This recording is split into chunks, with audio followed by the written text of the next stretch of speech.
BeCl2 యొక్క hybridisation ఏమి అంటాడు? హైబ్రిడైజేషన్. BeCl2 యొక్క హైబ్రిడేషన్ ఏమి అంటాడు? సో ఇక్కడ ఒక చిన్న టిప్ ద్వారా నేర్చుకునే ప్రయత్నం చేద్దాం. BeCl2 కి హైబ్రిడేషన్ ఒక చిన్న టిప్, ఒక ఫార్ములా చెప్పే ప్రయత్నం చేద్దాం. అన్నిటికీ కూడా ఒక చిన్న ఫార్ములా, అది number of sigma bonds plus number of loan pairs అంటాము.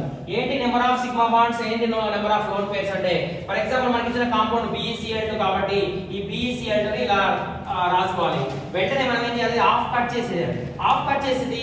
B అంటే బెరీలియం కదండి, ఇది బెరీలియం, రైట్? ఈ బెరీలియం లో ఇది మనకు పీరియాడిక్ టేబుల్ అంటాము. ఇది S బ్లాక్ ఎలిమెంట్స్ అంటాము, ఇది P బ్లాక్ ఎలిమెంట్స్ అంటాము, ఇది D బ్లాక్ ఎలిమెంట్స్ అంటాము. కింద ఉన్నదాన్ని F బ్లాక్ ఎలిమెంట్స్ అంటాము.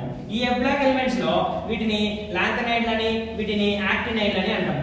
అయితే మనం S బ్లాక్ లో, P బ్లాక్ లో ఈ బెరీలియం ఎక్కడ ఉందో చెక్ చేసుకోవాలి. ఈ బెరీలియం నిజంగా కూడా S బ్లాక్ లో ఉంటది. ఎక్కడ? సెకండ్ గ్రూప్ లో ఉంటది. ఈ సెకండ్ గ్రూప్ లో బెరీలియం ఉంది కాబట్టి ఈ బెరీలియం పక్కన మనం ఏం వేసుకోవాలంటే, రెండో గ్రూప్ లో ఉంది కాబట్టి 2 చుక్కలు పెట్టుకోవాలి. ఇలా 2 చుక్కలు పెట్టుకోవాలి. పెట్టుకున్న తర్వాత ఈ బెరీలియం పక్కన ఎన్ని క్లోరిన్స్ ఉన్నాయండి? 2 క్లోరిన్స్ ఉన్నాయి. కాబట్టి మనం ఏం చేయాలి? ఈ 2 క్లోరిన్స్ దీన్ని అటాచ్ చేయాలి. ఇదొక క్లోరిన్ అటాచ్ చేయాలి, ఇదొక క్లోరిన్ అటాచ్ చేయాలి, రైట్? ఇలా అటాచ్ చేసిన తర్వాత మనకి ఇక్కడ ఉన్న చుక్కలు కనుక ఉంటే, ఎక్స్ట్రా చుక్కలు కనుక ఉంటే వాటిని మనం లోన్ పేర్ గా కన్సిడర్ చేసి దాన్ని మనం రౌండ్ అప్ చేయాలి. కానీ ఇక్కడ ఎక్స్ట్రా చుక్కలు లేవు కాబట్టి ఇక్కడ లోన్ పేర్స్ ఏమీ లేవని అర్థం. సో కాబట్టి మనం ఏం చేయాలి? చూద్దాం. మనకు ఆ ఫార్ములాలో సబ్స్టిట్యూట్ చేద్దాం. ఏంటిది?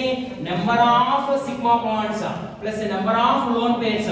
అంటే ఇది సిగ్మా బాండే కదా, ఒక సిగ్మా బాండ్. ఇది సిగ్మా బాండే కదా, 2 సిగ్మా బాండ్లు. ఈ ఫార్ములా సబ్స్టిట్యూట్ చేస్తే ఎన్ని సిగ్మా బాండ్లు ఉన్నాయండి? 2 సిగ్మా బాండ్లు ఉన్నాయి. ప్లస్ లోన్ పేర్స్ ఏమైనా ఉన్నాయండి? ఇక్కడ లోన్ పేర్స్ లేవు కదా, కాబట్టి ఏమైతుంది? 0 అవుతుంది. 2 + 0 ఏమైతుందండి? 2 అవుతుంది. 2 అయినప్పుడు ఇప్పుడు 2 అంటే SP నేనా, SP2 నా, SP3 నా, SP2? ఎందుకంటే మనం ఇక్కడ పైన ఒకటి వేసుకుందాం, ఇది పైన ఒకటి వేసుకుందాం. 1 + 1 ఏమైతుంది? 2 అవుతుంది. ఇక్కడ పైన ఒకటి వేసుకుంటే 2 + 1 ఏమైతుంది? 3 అవుతుంది. పైన ఒకటి వేసుకుంటే 3 + 1 ఏమైతుంది? 4 అవుతుంది. కానీ మన లెక్క ప్రకారం మనకి ఎంత వచ్చిన ఆన్సర్? 2 వచ్చింది. కాబట్టి SP is the right answer అవుతుంది. అప్పుడు SP ఆన్సర్ ఏమొస్తుంది? SP is the right answer అవుతుంది.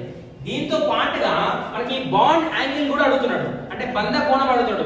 అంటే దీని యొక్క ఈ కాంపౌండ్ యొక్క బంధ కోణం ఎంత అంటాడు, బాండ్ యాంగిల్ ఎంత అంటాడు. మనం డైరెక్ట్ గా ఏం లేదు, SP కదా, ఈ కాంపౌండ్ SP కదా, SP యొక్క బాండ్ యాంగిల్ ఎంత? 180 డిగ్రీస్. కాబట్టి ఆన్సర్ వచ్చేసి ఏమైతుంది? 180 డిగ్రీస్ అవుతుంది.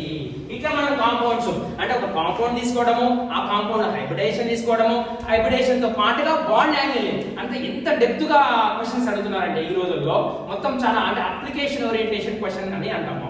అప్లికేషన్ ఓరియంటెడ్ ఇది డైరెక్ట్ వాళ్ళు బంధ కోణం ఇస్తే మనకు తెలియదు కాబట్టి ఇదంతా ప్రాసెస్ చేసే విధంగా క్వశ్చన్ అడుగుతున్నారు. కానీ మనం చిన్న టిప్ ద్వారా గుర్తుపెట్టుకునే ప్రయత్నం చేద్దాం. ఫర్ ఎగ్జాంపుల్ CCl4 అనే ఒక కాంపౌండ్ ఇచ్చారనుకోండి, నేను మళ్ళీ ఏం చెప్తా, ఇలా కాంపౌండ్ చేయగానే వెంటనే కట్ చేసుకోవాలి. కట్ చేసుకొని కార్బన్ ఏ గ్రూప్ లో ఉంది?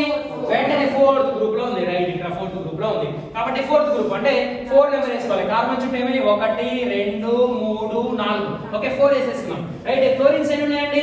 4 ఉన్నాయి. కాబట్టి 4 ని అటాచ్ చేద్దాం.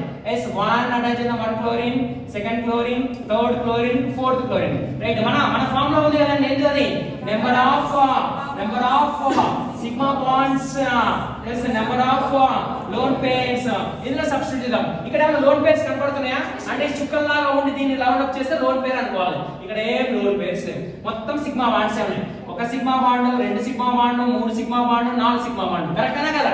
4 సిగ్మా బాండ్స్ ఉన్నాయి కాబట్టి 4 + 0 అంటే మొత్తం ఆన్సర్ ఏమొస్తుందండి? 4 వస్తుంది. ఓకేనా? ఇట్లా మనము హైబ్రిడేషన్ ని డిజైన్ చేస్తాం. 4 అంటే ఏం ఆన్సర్ వస్తుంది? SP3 వస్తుంది. ఎందుకు SP3 వస్తుంది? ఇక్కడ 1 అనుకుంటే 1 + 3 ఏమైతుంది? 4 అవుతుంది. అంటే డైరెక్ట్ గా SP3 యొక్క హైబ్రిడేషన్ ఎంత అండి? 109 degrees 28 minutes. ఇట్లా క్వశ్చన్స్ అడుగుతాడు. ఓకే, అర్థమైతే?